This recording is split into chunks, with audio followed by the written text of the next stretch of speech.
En una calurosa tarde de verano en un pequeño pueblo estadounidense, la policía encontró el cuerpo de una joven, prima de un adolescente que había desaparecido durante varias horas con el pretexto de un paseo. Su padre estaba cerca, ensangrentado, silencioso y completamente consciente. La investigación reveló que este hombre había ocultado durante años la violencia, la tortura y los delitos sexuales que había cometido contra la joven.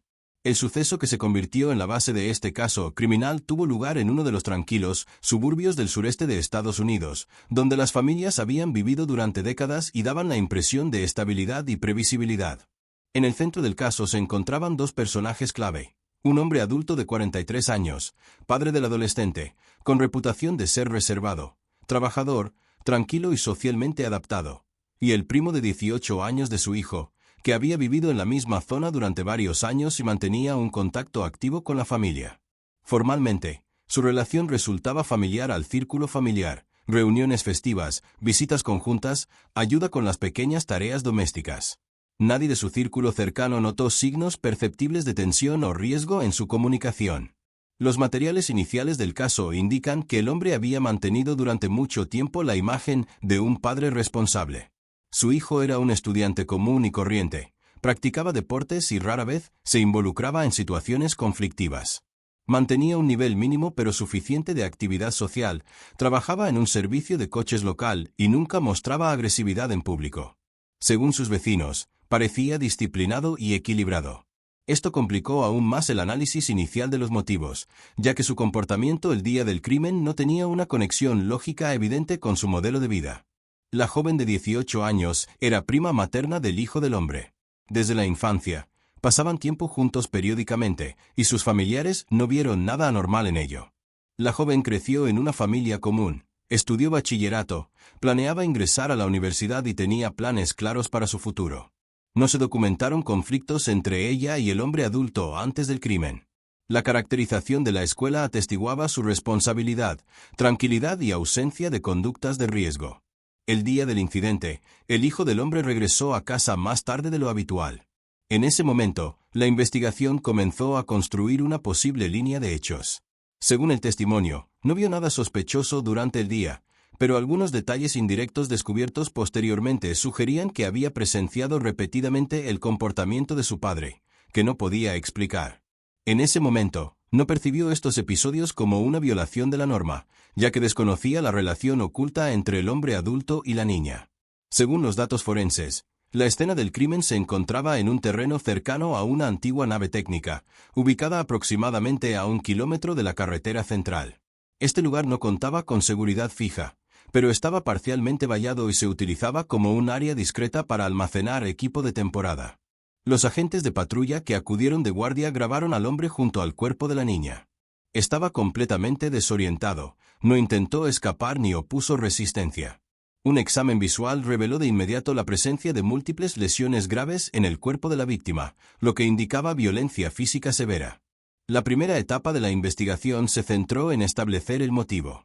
Sin embargo, ya durante el interrogatorio inicial y el análisis de las pruebas, se hizo evidente que el hombre había mantenido contactos ocultos a largo plazo con la niña, desconocidos para otros familiares.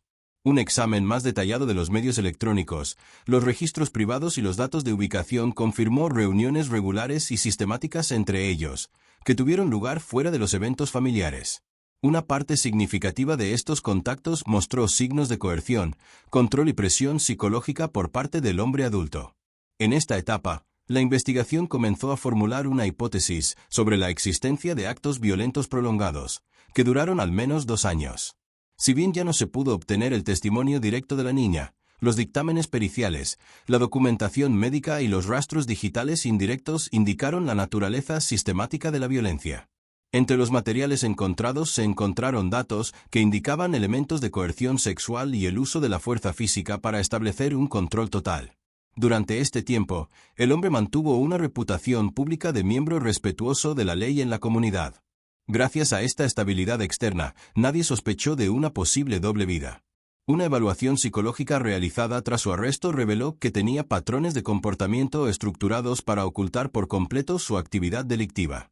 Mantenía relaciones normales con vecinos y colegas, evitando cualquier manifestación que pudiera despertar sospechas.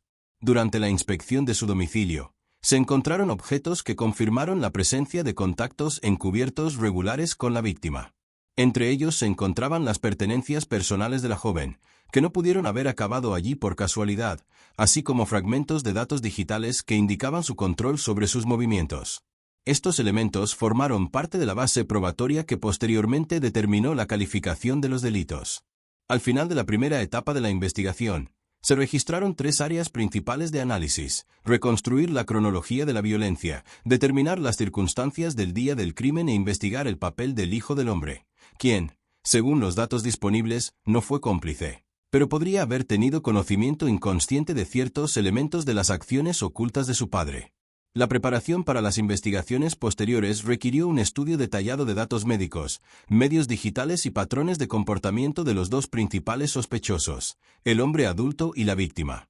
La segunda fase de la investigación se centró en un estudio detallado de la naturaleza de la relación encubierta entre el hombre y la víctima, así como en determinar el periodo en el que estas interacciones derivaron en violencia sistemática.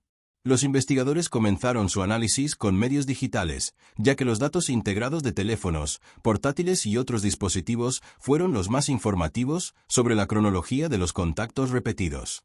No se encontró nada en los archivos abiertos del hombre que pudiera ser de utilidad inmediata para la investigación, pero los directorios ocultos contenían fragmentos de registros privados, documentos cifrados y registros de viaje incompletos. Los rastros de información eliminada indicaban que el hombre había intentado ocultar deliberadamente ciertos datos, pero carecía de las habilidades técnicas suficientes para destruir por completo la actividad digital.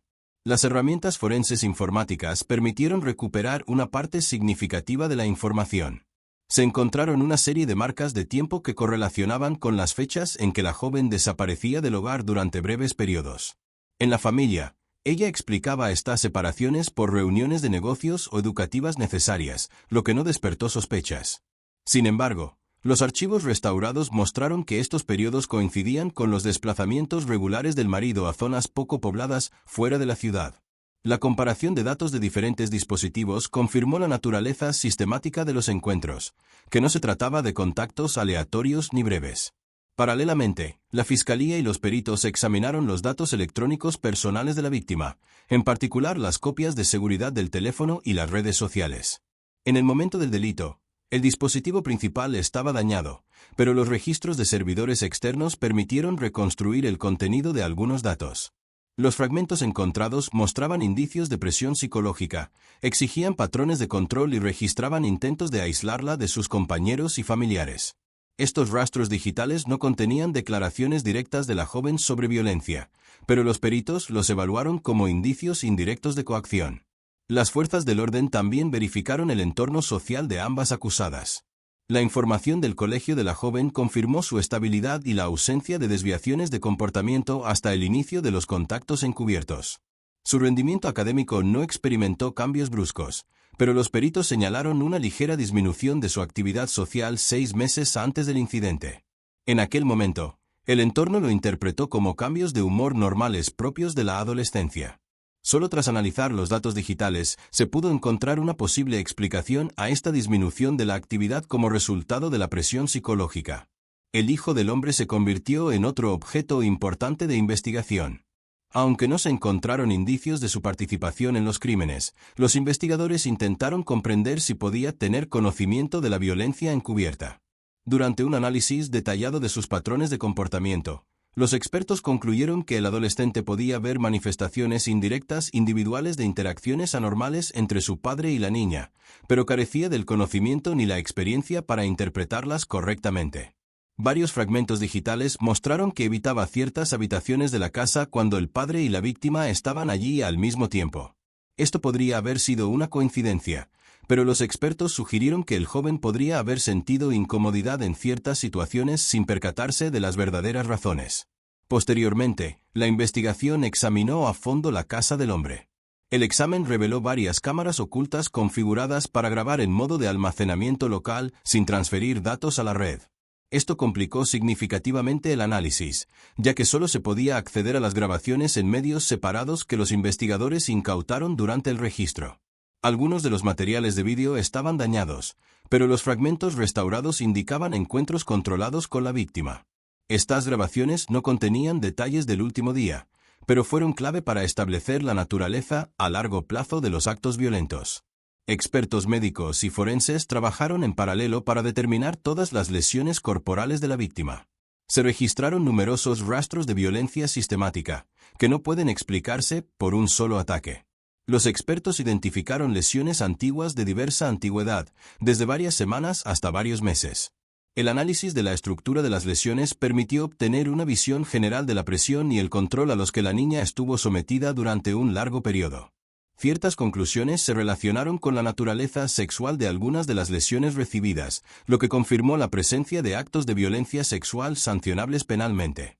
La evaluación del comportamiento del hombre se convirtió en un elemento importante de las conclusiones posteriores de los peritos.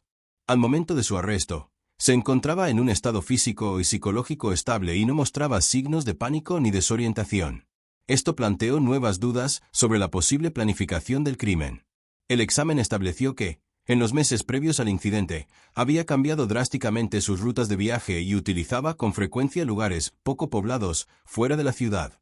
Estas rutas coincidían con los intervalos de tiempo en los que la niña desaparecía periódicamente. A partir del análisis de dispositivos electrónicos, se estableció que también había borrado cuidadosamente su historial de viajes y mensajes, aunque de forma no sistemática, gracias a lo cual la investigación pudo recuperar una cantidad significativa de información. Los investigadores también se centraron en la escena del crimen. La zona cercana al antiguo almacén técnico se examinó mediante un procedimiento forense completo.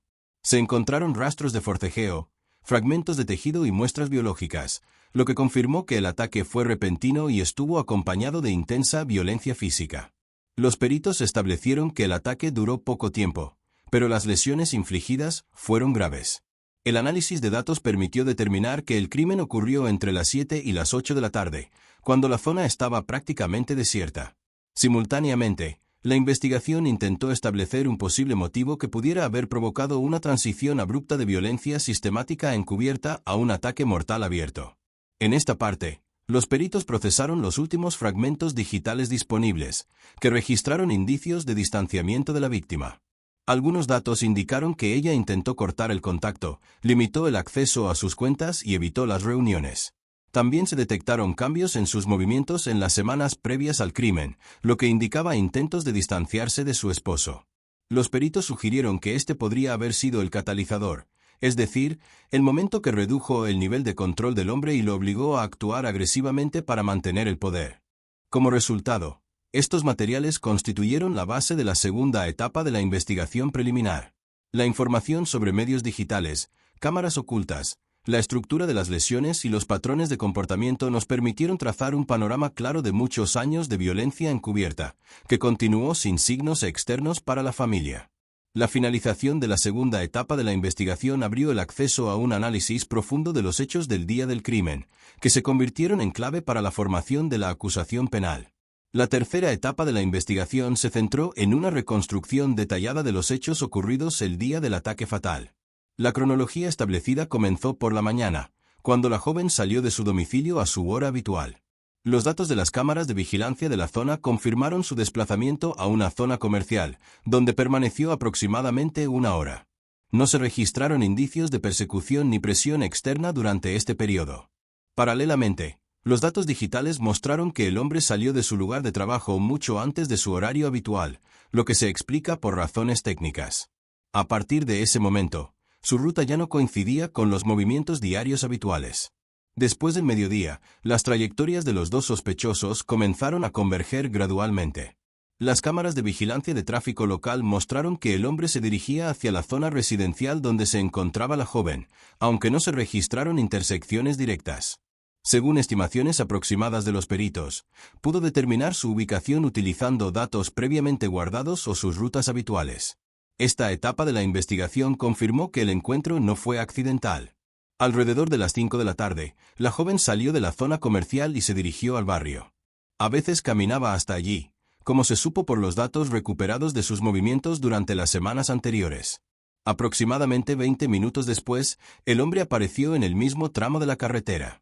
Las cámaras no registraron el momento exacto del contacto, pero un análisis de la zona confirmó que podrían haber pasado desapercibidos durante mucho tiempo debido a la baja densidad de edificios y la escasa visibilidad. El lugar donde se encontró posteriormente el cuerpo indicó que el ataque se produjo rápidamente. Las huellas en el suelo indicaron una breve fase de forcejeo y la víctima fue desplazada bruscamente a pocos metros del punto inicial de contacto. Los peritos determinaron que la naturaleza de las lesiones se desarrolló en un corto periodo de tiempo, en consonancia con un patrón de escalada repentina del conflicto.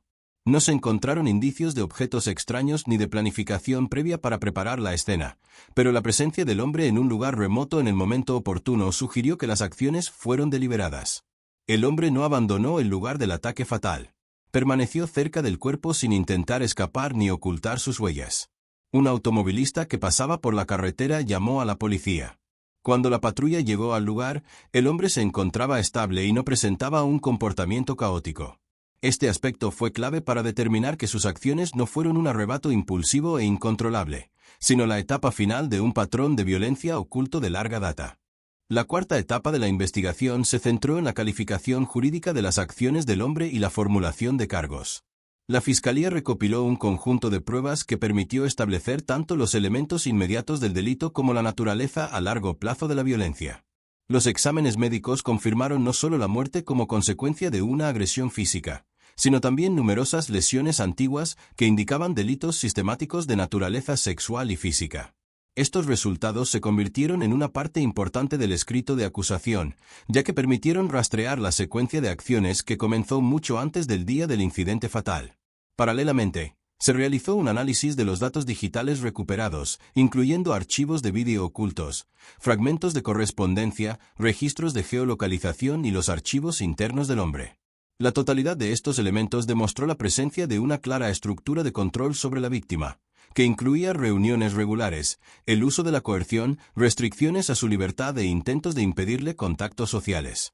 Los peritos concluyeron que el hombre había mantenido un patrón encubierto de influencia durante años, oculto a sus familiares y al entorno. Se prestó especial atención a si el ataque podía considerarse premeditado.